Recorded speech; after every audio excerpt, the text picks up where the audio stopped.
እርሶ ግን እናቱ ባትጠብቀው አምላክ ድብን ይል ነበር እያሉ ነው። ማርያም ከወለደችው በኋላ ካካውንም ሽንቱንም ያደርግ ነበር ላው ላይ። ልክ መምህር ምን ነካዎት? አምላክ እኮ ፍጹም በራሱ የተብቃቃ ከፍጡራን ምንም የማይፈልግ ጌታ ነው። መብላት፣ መጠጣት፣ መጸዳዳት ይሄ እኮ 100% የፍጡር ባህሪ ነው እንጂ አምላክ ባህሪ አይደለም። የሚያርገው ያደገው ፍጹም ሰው ነው። እያጠበችው ነው ያሳደገችው። ይገባል። አምላክ ሰው ሆኖ ሲጠረግለት አስብ።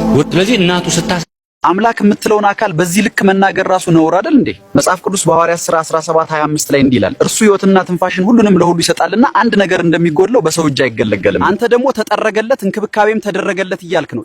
መጽሐፎቹን በስርዓት ያንብቡ እንጂ መምህር። ስታሳድገው ሊሞት ይችል ነበር። ጠብቀው እንዳይሞት አድርጋ ነው የጠበቀችው። እንደው እግዚአብሔር የተለየ ነገር ይስጣት። ፕሊስ መምህር ተረጋጉ። አምላክ ሊሞት ይችል ነበር ማለት ምን ማለት ነው? ለመሆኑ የማይሞተው አምላክና ሊሞት የሚችለው ሰው ትርጉማቸው ጠፋብህ እንዴ?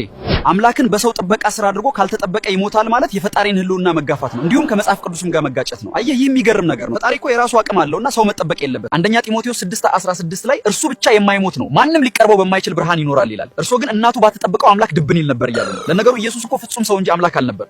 ዛሬ ህይወት ያገኘሁት እኮ እሷ ባሳደገችው ኢየሱስ ነው። እሷ ያሳደገችው ኢየሱስ ነው ለኔ ህይወት ይሰጠኝ። እንዴ መምህር፣ የራሱን ህይወት ማድን ያልቻለ በሰው እጅ የተጠበቀ አካል እንዴት ተነስቶ ለሌላ ሰው የዘላለም ህይወት ይሰጣል? የራሱ የህይወት ዋስትና የሌለው እንዴት ለሌላ ሰው ህይወት ዋስትና ይሆናል? ኢየሱስ ነው ለኔ ህይወት ይሰጠኝ። እግዚአብሔር ይባርካት። ይሄማ ክራሽ ያደርጋል መምህር። እግዚአብሔር ግን ማን ነው? አንዴ አምላኬ ኢየሱስ ነው እያሉ ዞሮ ወደ እግዚአብሔር ይጸልያሉ። ኢየሱስ አምላክ ከሆነ ኢየሱስ ይባርካት አይሉም እንዴ? መቼም ዘንድሮ ማንሰማው የለም።